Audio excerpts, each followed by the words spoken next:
Hello, welcome back again. This is Fred, and today I want to take you through watermelon propagation practice. It has been usual. We have been doing direct seeding of watermelon, and I've decided now to take you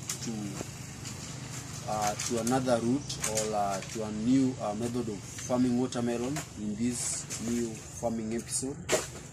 And like technology has changed, the nurseries, we no longer do the nurseries that we used to do before, where we used to pour our seeds on the ground. We are using trays, as you can see. When it comes to watermelon farming, the trays that we use are different from other crops because of the spacing. There is a specific tray that plants trees. There is a specific that plant fruit, vegetables, and there is a specific that plant just normal vegetables like tomatoes and like cabbages. So today I'll take you through how to propagate these seedlings. You can do the breaking of dormancy. Remember the breaking of dormancy. For those who have not watched how to break seed dormancy, you can go back to my former videos and check how to break seed dormancy. But when you can also do direct sowing when it comes now to nursery, to preparation of nursery. Remember, when you plant your watermelon, you start counting the days from the day that you plant, and it takes around 75 days to maturity. The same happens when it comes to sowing of the seeds. So the very moment you sow your seeds, you start counting your days from sowing. Now, the advantages of sowing the seeds is, one, the amount of water that you use during seed germination in the main field, because sometimes it's very high. You reduce it because now you're using the trays. Also, another advantages is when you transplant the seedlings, you'll have a uniform growth, and also you'll have a good crop percentage, or you have almost 100% number of plants in your field. So this is among the biggest advantage. So today I'll show you how it's done. The first thing, you start with filling the trays. Remember, we are using cocoa peat. Cocoa peat is our growing media. This is whatever I'm holding. This is a mixture of cocoa peat and vermiculate. You can also check my other videos how I mixed the two products. It's in a ratio of 1:3. If you're using 1 bucket of vermiculate, you use 3 buckets of cocoa peat. That is what I've used here. Then soak them in water. They are already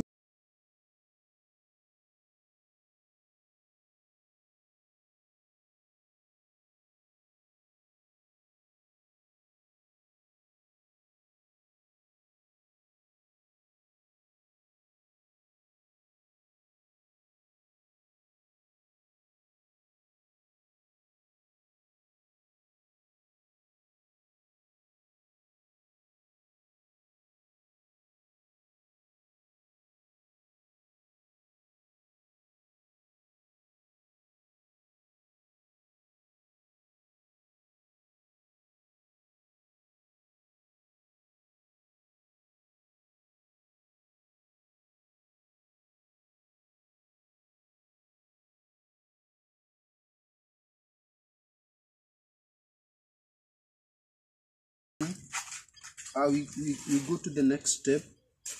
We want to make holes in these trays, and the holes have to be uniform. So there are farmers who are, or there are propagators who have special gadgets to make the holes. But now, for a normal farmer, you need to take the similar tray like the one that you've used and align them together.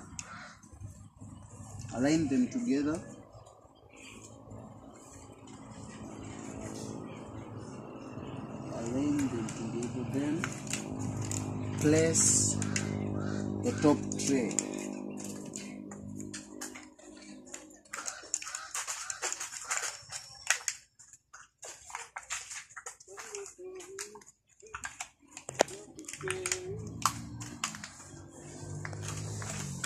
When you place the top tray, you make sure it's uniformly placed.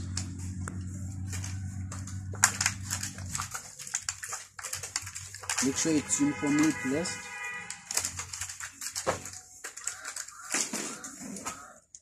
Yes, after placing it, you get such holes. Those some are not placed well. You can make them more deeper.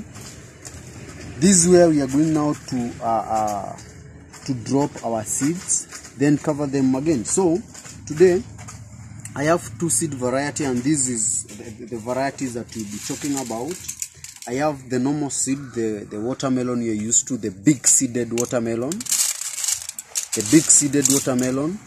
and I have a super variety which is mean seeded watermelon. This is our point of discussion, and this is where we'll be discussing more about the watermelon, concerning this mean seeded watermelon. Remember, in the market, farmers or buyers are so much interested with a watermelon that has less seed, and we have seen also the seedless variety, but in our case now we have a mean seeded variety, a variety with very less seed. The name of the variety is Bora F1, and this will be our case study, or this is what we are going to grow for this season, and see its production and see whether it's the best compared to the normal variety which has big seed, whether it's the sweetest or which is the sweetest. So at the end of it, you'll get to know which is better. So after now making the holes, watermelon is very easy.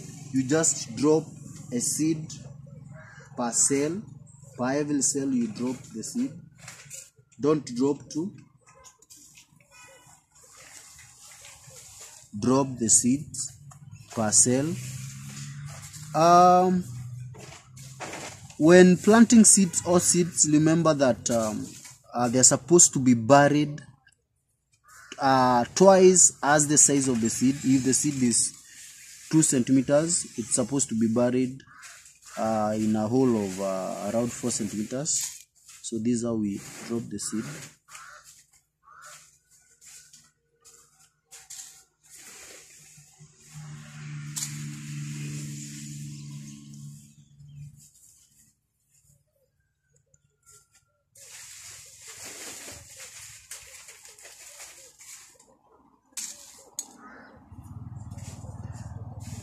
The holes are not supposed to be very deep.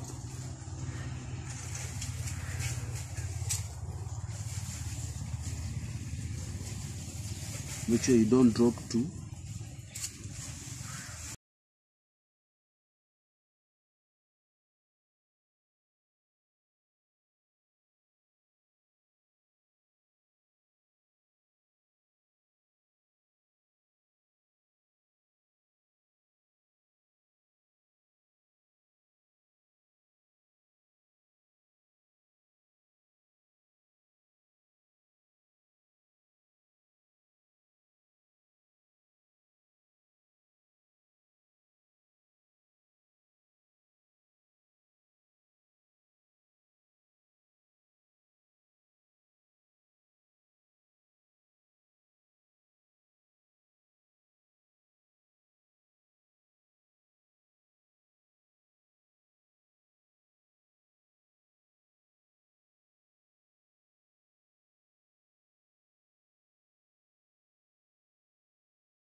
Make sure all the cells have been filled with seeds, and each cell has one seed. Then after filling them this way, as you can see, all the cells have seeds. After filling them and making sure they are well placed,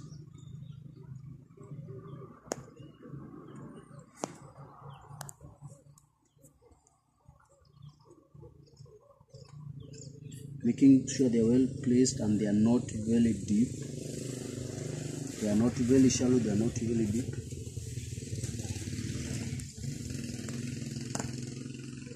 Then you cover your trays. You come cover the trays this way. You do the covering of the seed each and every cell.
That way your seeds are well covered. Now we are waiting for 3 to 4 days of germination, because they are going to germinate after 3 to 4 days. So this is just but the beginning. I hope you've learned how to propagate the seeds, and make sure you follow up our coming videos from transplanting or from managing the seeds, to transplanting, to management of the crop, till the head of it all. Subscribe to the channel so that we can continue running together. Bye.